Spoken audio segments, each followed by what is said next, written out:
మీడియాను మనం ఎందుకు నమ్మాలి? మనం ఎందుకు ఓట్లు వేయాలి? మనం ఎందుకు రాజకీయ పదవులు ఇవ్వాలి, అధికారం ఇవ్వాలి? పోనీ అధికారం ఇస్తుంటే పదవులు ఇవ్వకపోయినా కనీసం ఈ రాష్ట్రానికి ఏమైనా మంచి జరుగుతుందా? ఈ రాష్ట్ర ప్రజలకు మంచి జరుగుతుందా? రైతాంగానికి మంచి జరుగుతుందా? యువతకు మంచి జరుగుతుందా? ఈ రోజు మనం చూస్తున్నాం, ఈ రాష్ట్రంలో ఉన్న యువత నిరుద్యోగ సమస్యలతో ఎన్ని రకాలుగా భ్రష్టు పట్టకపోయిందో మనం చూస్తున్నాం. నిన్న మొన్న చూసాం, విశాఖపట్నంలో దేశంలోనే అతిపెద్ద డ్రగ్స్ స్మగ్లింగ్, కొన్ని టన్నుల డ్రగ్స్ ఈరోజు ఈ రాష్ట్రంలో ప్రవేశిస్తున్నాయంటే దీని వెనక ఎవరున్నారని మనం ఆలోచించాలి. అధికార పార్టీ ఏమో ప్రతిపక్షం అంటున్నారు, ప్రతిపక్షం ఏమో అధికార పార్టీ అంటున్నారు. కానీ ఖచ్చితంగా ఈ రాష్ట్రంలో జరిగే అరాచకాల్లో, డ్రగ్స్ వ్యాపారంలో, అవినీతిలో పూర్తిగా రెండు పార్టీలకు భాగస్వామ్యం ఉందనే విషయాన్ని ఈరోజు మనం గుర్తించాలి.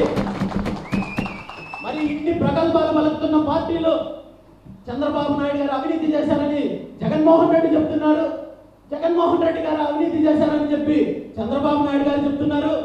మరి ఇదే విషయాన్ని మీరు కట్టుబడి ఉండి మాకు అధికారం వస్తే ఈ అవినీతి చేసిన వాళ్ళని శిక్షిస్తామని చెప్పే దమ్ము ఈ రెండు పార్టీలకు ఉందని చెప్పి కూడా నేను ఈ సందర్భంగా ప్రశ్నిస్తున్నాను.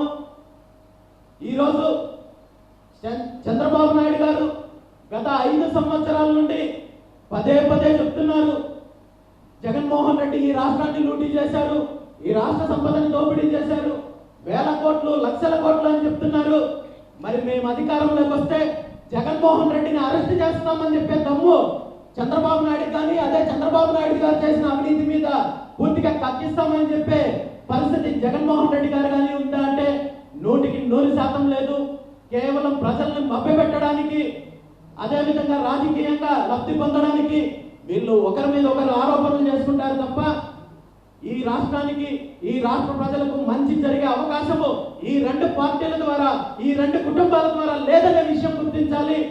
అదేవిధంగా రాజకీయ స్వాతంత్రం కావాలన్నా, ఆర్థికంగా, సామాజికంగా అన్ని రకాలుగా ఇక్కడ తిరుగుబాటు మొదలవ్వాల్సిన అవసరము ఎంతైనా ఉందనే ఉద్దేశంతో ఈ రాష్ట్రంలో ప్రత్యామ్నాయ రాజకీయం ముందుకొచ్చినప్పుడే, ప్రత్యామ్నాయ రాజకీయ పార్టీ ముందుకొచ్చినప్పుడే, ఈ ఇద్దరి మీద తిరుగుబాటు జరిగినప్పుడే ఈ రాష్ట్రానికి, ఈ రాష్ట్ర ప్రజలకు, రైతులకు, యువతకు, మహిళలకు, అన్ని వర్గాల ప్రజలకు మంచి జరుగుతుందనే ఉద్దేశంతో భారత చైతన్య యువజన పార్టీ ఆవిర్భావం జరిగింది.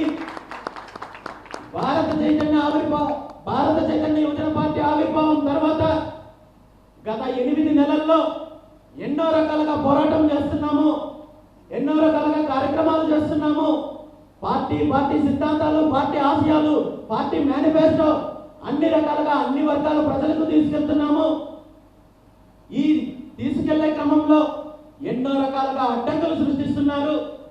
ప్రభుత్వంలో ఉన్న వాళ్ళు కావచ్చు, ప్రతిపక్ష పార్టీ కావచ్చు, అన్ని రకాలుగా నన్ను వ్యక్తిగతంగా అడుగు తీసి అడుగు పెడితే కేసులు పెడుతున్నారు. అడుగు తీసి అడుగు పెడితే వ్యవస్థలు, పోలీసు వ్యవస్థను, రెవెన్యూ వ్యవస్థను అడ్డుకునే ప్రయత్నం చేస్తున్నారు. 2019 వరకు ఏ ఒక్క కేసు లేని నేను 2019లో ప్రత్యక్ష ఎన్నికల్లోకి వచ్చిన తర్వాత ఈ రోజు వరకు సుమారు 46 కేసులను ఎదుర్కొంటున్నానంటే ప్రతిరోజు ప్రతి ఒక్క సంఘటనలో కూడా ఏ విధంగా నన్ను వేధిస్తున్నారో, నన్ను అడ్డుకుంటున్నారో మనందరం గుర్తించాలి. ఈరోజు పార్టీ ఆవిర్భావం తర్వాత పార్టీ సిద్ధాంతాల పరంగా అన్ని రకాలుగా మనం మంచిగా ప్రజల్లోకి తీసుకెళ్ళాలి, మనం చేసే కార్యక్రమాలు ప్రజల్లోకి వెళ్ళాలి. ఈ రోజు ఈ రాష్ట్రంలో ఉన్న నిరుద్యోగ యువతల కోసం మనము చేసిన కార్యక్రమం ఏదైతే ఉందో, జాబ్ మేళా కార్యక్రమాన్ని